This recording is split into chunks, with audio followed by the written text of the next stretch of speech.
if you're not training with this, you're losing out. Check this out. Please like and subscribe, but check this tip out. It's going to help you out a lot. I call this the shoe hack. So I'm going to pretend like there's somebody here. This is me sparring at home, boxing at home, I'm sorry, on my bag, right? So I'm literally just going to put this shoe probably about right here where if somebody was standing and they stance, maybe about right here, right? I'm going to use this shoe to work on my distance control and make sure that I'm being observant as to like where I'm launching my punches from, what I can do and how I need to move around it.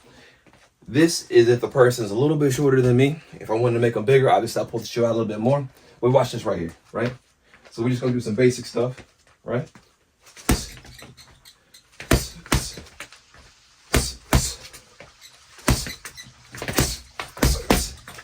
Now, when I was sparring, I noticed that on certain people, my ability to hit their body or to hit their face, really I can gauge it based upon the shoe position, right? I'm already like this.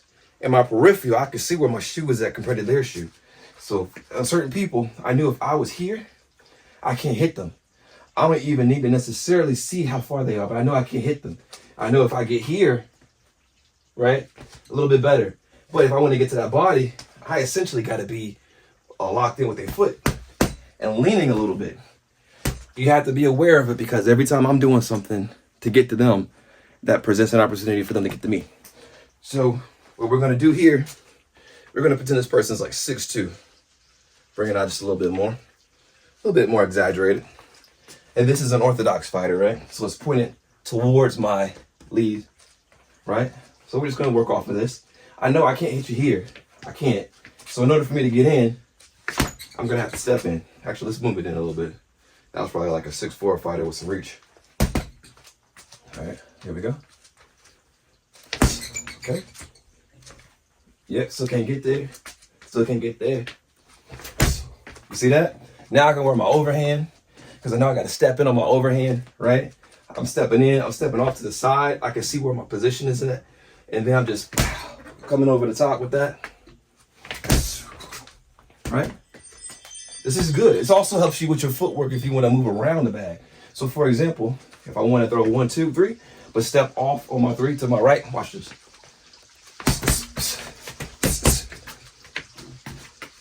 Let's do it again.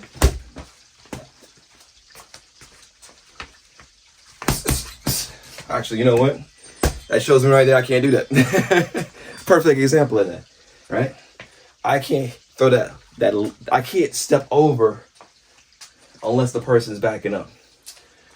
I can throw a stiff probe essentially to keep them there while I step over.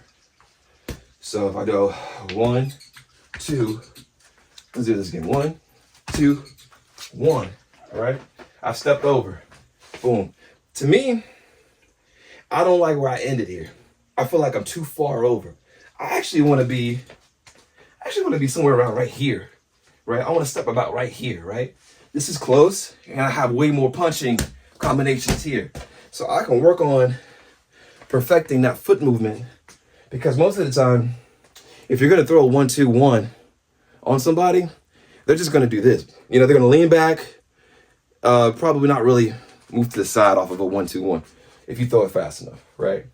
So let's just do that again. So we'll do a 1, 2, 1. Where we're going to step over with this lead foot like this, right? I'm going to keep this arm up as I step over. So it's 1. Let's get back into position. Remember, if I'm keeping a distance, I'm probably going to start here, right? So I'm going to go 1, 2, right? 1. Come over. I got the upper here. I can come with the right overhand. I can come back with the 3. I got potential here. Let me try that 1, 2, 3 and step over with the 3 again. I think I can get it. I just gotta make sure that I'm throwing that 3 correctly because when I throw the 3, it's actually kind of it's like the opposite of a Cuban lead hook. So it's like a 1, 2. So my back foot position really dictates that because what I'm actually doing is I'm stepping forward, but I'm kind of rolling my shoulder a little bit to help me get that foot over. And then I got that position. So for me, it's a little bit of a different lead hook, which is what I wasn't doing. I was trying to do it from too far, but I also wasn't rolling my shoulder over. So let me see if that helps. Okay, here we go. 1, 2, 3. It helps a little bit. Let's try to make it faster. All right, stay still. Here we go. All right, normal distance. I can't get there. I can't get there. Can't get there. Nah, that ain't gonna work. Not like that. See, I've done this before without the shoe. This is my first time doing it with the shoe.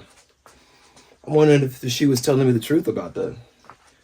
The shoe is telling me, you shouldn't do this. You shouldn't do this until you get this down. It's telling me I got a problem. It's the beauty of a shoe. Add a shoe to your workout, y'all. It'll help you with your technical skills. All right? For sure. Like and subscribe. Check out for more. Let's go.